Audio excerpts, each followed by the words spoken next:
Olá, meus amigos, eu espero que vocês estejam muito bem. Hoje eu venho trazer uma alerta, venho realmente pedir para vocês aqui, implorar para vocês, se arrependam, voltem-se para Cristo, voltem com Ele, para Ele, com toda dor, lamentação, choro, súplica, fere o coração de vocês, se arrepende, se humilhe diante da presença do Senhor, faça isso o mais rápido possível. Porque não há nada nessa vida que vale a pena você se segurar, você se agarrar para não pedir perdão para o Senhor, para não se humilhar diante dele em arrependimento pelos pecados. Não há nada. E por que eu apelo isso hoje, mais especificamente do que outros dias? Porque a vinda do Senhor Jesus se aproxima. E a Bíblia diz que os finais dos tempos, quando se aproximar ali a vinda do Senhor, ela se assemelharia ao tempo de Noé, onde as pessoas casavam-se e davam-se em casamento, casava, descasava, né? Eram ali entregues aos desejos, sem nenhum tipo de temor. É o que a gente vê hoje. E não só isso, mas semelhante ao tempo de Noé, por 100 anos houve um período de proclamação: se arrependam, porque vai vir o dilúvio. Por 100 anos Noé construiu a arca. Quando ela estava pronta, aquela água veio, a porta se fechou e quem entrou, entrou. Esse período da arca sendo construída é semelhante ao período da graça. Por isso que existe essa analogia na Bíblia, de que os finais dos tempos seriam como os dias de Noé. Então, antes de vir grande destruição, o Senhor preparou um caminho para salvar os seus na arca. Eu creio que isso é o arrebatamento.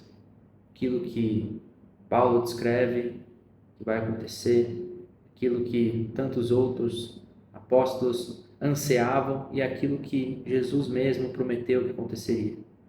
Quando Jesus sobe aos céus diante da grande testemunha de pessoas, aparecem anjos enquanto está todo mundo olhando para cima. Os anjos dizem: o que vocês fazem aqui?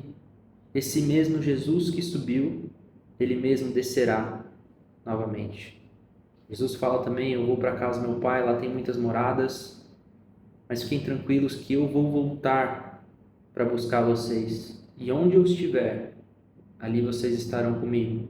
Essa é a promessa do Evangelho. É isso que a gente anseia.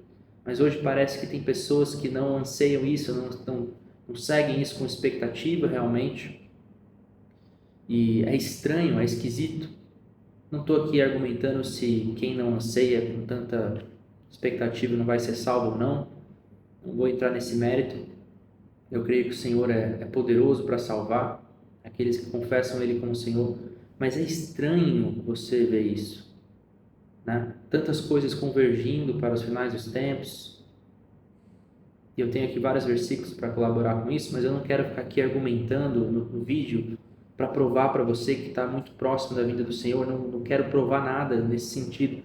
Eu quero que abra os seus olhos para você mesmo ir ler, você mesmo ir se informar nas notícias, nos acontecimentos, e que isso gere em você um temor e uma vontade, e que gere o arrependimento para gerar salvação, vida eterna no seu coração, na sua vida, mediante a fé e o poder de Cristo. É isso que eu quero aqui. E por que isso? Por que me preocupar? Não só porque é um mandamento, mas porque eu não quero que as pessoas queimem. Não quero que as pessoas vão para o lago de fogo. E aí, se quiser entrar com raiva do Senhor, nossa, mas como Deus faz um lago de fogo, a gente pode entrar nesse mérito. Mas para esse momento é mais fácil pensar que existe um lago de fogo, existe um paraíso, existe também um caminho que nos leva ao Pai. Ele já morreu por nós, ele já abriu esse caminho, já estamos na Era da Graça, e essa Era da Graça foi prolongada por 2000 anos, mas está se encerrando, está chegando ao fim. E quando a porta da arca se fecha, então vem a água, o dilúvio, e as pessoas inteiras daquele tempo foram engolidas pela multidão de água. Queria ler alguns versículos aqui para colaborar com isso, para a gente perceber, realmente está Tá parecendo que está chegando no fim desse negócio. Será que eu estou levando a sério o Evangelho? Será que eu estou levando a sério a Cristo? Será que eu estou aqui pensando, não, daqui a pouco eu me arrependo, daqui a pouco eu vou para a igreja, deixa eu viver algumas experiências aqui, depois eu me arrependo. A Bíblia classifica essas pessoas como tolas. Aquele que pensa assim é como um tolo. E a Bíblia diz, como você pensa assim se você não sabe o dia de amanhã? Não é? Aqui não se trata só da volta de Jesus, que está muito próximo, mas também do período curto que é a nossa própria vida. A gente não sabe quando é o nosso último dia. Quem dirá o dia do Senhor, que Ele virá em grande poder e glória, ou o dia do arrebatamento, que encontraremos com Ele nas nuvens. Mateus 24:6. Vocês vão ouvir de guerras e rumores de guerras, mas não se perturbem, porque é necessário que isso aconteça, mas ainda não é o fim. Então se levantará nação contra nação, reino contra reino, haverá fome e terremoto em vários lugares. Mas todas essas coisas são o princípio das dores. Vocês acham que a gente está vivendo o princípio das dores? Ou que o princípio das dores já passou? Porque guerra e rumores de guerra acontece aí há quanto tempo? Fome em vários lugares do mundo, terremoto em vários lugares do mundo, nação contra nação, reino contra reino. Não tem motivo nenhum para a gente duvidar que isso já aconteceu.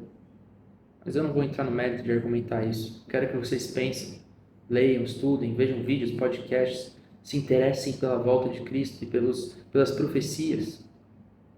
Tudo quanto está escrito para o nosso ensino foi escrito. Mas a gente não quer aprender, a gente não quer ir atrás, ler. Você diz que crê em Jesus, você diz que é cristão. Você já leu esse livro que está escrito tudo o que você crê? Ah, não, leva muito tempo para ler, não tenho tempo. Acorda mais cedo, cara. Apesar de estar tão próximo da vinda dele que talvez não é melhor você começar querendo ler a Bíblia inteira.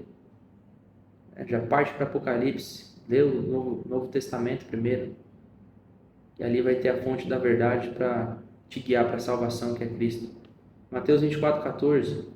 E este evangelho do reino será pregado no mundo inteiro, em testemunho a todas as nações, e então virá o fim. Existe alguma nação que não ouviu falar de Cristo? Pensa, cite o nome de uma nação. Não existe hoje nenhuma nação que não ouviu falar de Cristo. O que existe hoje são povoados que não ouviram falar o nome de Jesus, e até mesmo nesses povoados não se pode afirmar que ninguém daquele povoado não ouviu falar de Jesus. Estou dizendo aqui que acabou a grande comissão, acabou o trabalho? Não. O que eu estou dizendo e tentando mostrar para você é a ideia de que falta muita coisa acontecer pode estar errada. E até estranho ficar torcendo para ainda falta muita coisa acontecer. Não, ainda tem que acontecer muita coisa. Talvez não, né? Enfim, próximo versículo, Lucas 12:40. Estai vós também apercebidos, estejam atentos, porque numa hora que não penseis, porque numa hora que vocês não imaginam, né, virá o Filho do Homem. Mateus 25:13. Vigiai, pois, porque não sabeis nem o dia nem a hora. Mateus 25:6. Mas à meia-noite ouviu-se um grito, eis o noivo, sai e vai ao encontro dele. Apocalipse 3:3. Lembra-te, portanto, do que tens recebido e ouvido, e guarda-o. Essa palavra é quase de manter ali, sabe? Ter zelo, guarda-o e arrepende-te. Arrepende-te, volte-se para Jesus. Pois se não vigiar, virei como um ladrão e não saberás a que hora sobre ti virei. Se você não vigiar, se você não estiver alerta, Jesus vem como um ladrão, surpreendendo. O ladrão não avisa, né? Manda uma carta lá, ó, tal dia, tal horário eu vou roubar você aí, viu? O ladrão não avisa. Mas Jesus por tantas vezes fala que quando você vê as folhas na figueira, então você sabe que o verão se aproxima, você consegue discernir os sinais e saber que está próximo, fiquem alertas, né? Isso aqui é para as pessoas que não estão atentas, que vocês não sejam essas pessoas. Lucas 17:24. Pois assim como o relâmpago fuzilando em uma extremidade do céu à outra, assim será também o Filho do Homem no seu dia. Mas primeiro é necessário que ele padeça muitas coisas e que seja rejeitado por esta geração. Já foi cumprido, já foi rejeitado por aquela geração de Israel, e ele já padeceu e também já ressuscitou. Mateus 24:39. Não perceberam que estava para acontecer até que veio o dilúvio e levou todos. Assim será na vinda do Filho do Homem. Mateus 24:39 está falando sobre Noé, que eu já falei mais cedo. O pessoal não percebeu o que estava para acontecer até que veio o dilúvio, mas aí já era tarde demais. Meus amados, queridos irmãos e amigos, que não seja tarde demais para você. Compartilhe esse vídeo com alguém que você conhece, alguém que talvez precise ouvir isso. E para encerrar, percebam que 70 anos ali, creio que depois de Cristo ter falecido, depois ressuscitado, depois de ter sido crucificado e depois ressuscitado, 70 anos depois, Israel foi invadido. Uns dizem que é o Reino do Norte, mas o próprio Império Romano acabou com Israel. E ali o templo foi destruído. E aquele dia encerrou-se a nação de Israel. Todos os remanescentes foram dispersos pela terra e não teve mais uma nação de Israel. Por 2000 anos, até que em 1948, o presidente ali dos Estados Unidos, Truman, era o nome dele, reconheceu Israel como uma nação. Em 1948, Israel volta a ser uma nação depois de quase 2000 anos aí. E o que isso significa?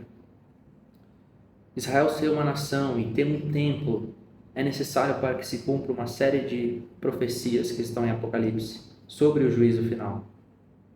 Ora, se Israel não era uma nação por 2000 anos e agora é, e para o juízo final é necessário que tenha Israel como uma nação, essas coisas se conectam em que sentido? Como? Vai, investigue, vai, leia sobre.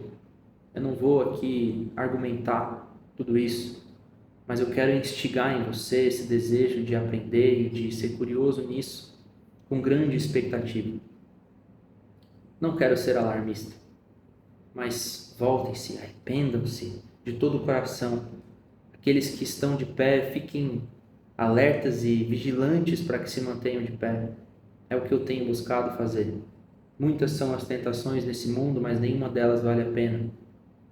Guarde o seu coração e aguarde pacientemente pela coroa que está prometida a você. Deus abençoe, meus irmãos.